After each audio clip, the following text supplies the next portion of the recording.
Ce sont ces 6 camions qui aujourd'hui ont chargé la seconde cargaison d'aide humanitaire de la Croix-Rouge dans un entrepôt à Caracas.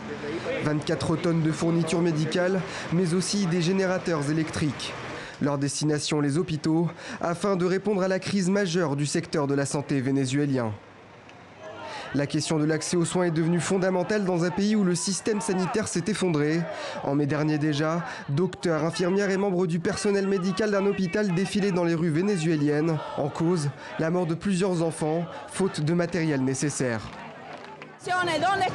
Où sont les médicaments? Où sont les produits chirurgicaux? Où est l'aide humanitaire pour nos patients, pour tous les hôpitaux? Tous les hôpitaux au niveau national sont sans ressources. Chaque jour, des patients meurent.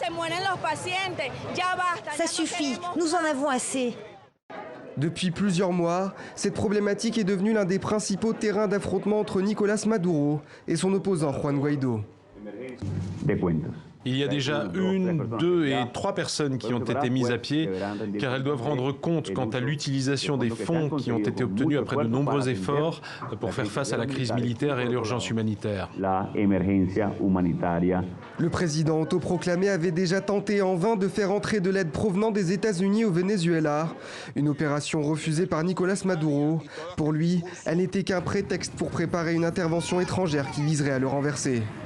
Selon les Nations Unies, un quart des 30 millions d'habitants vénézuéliens ont besoin d'assistance.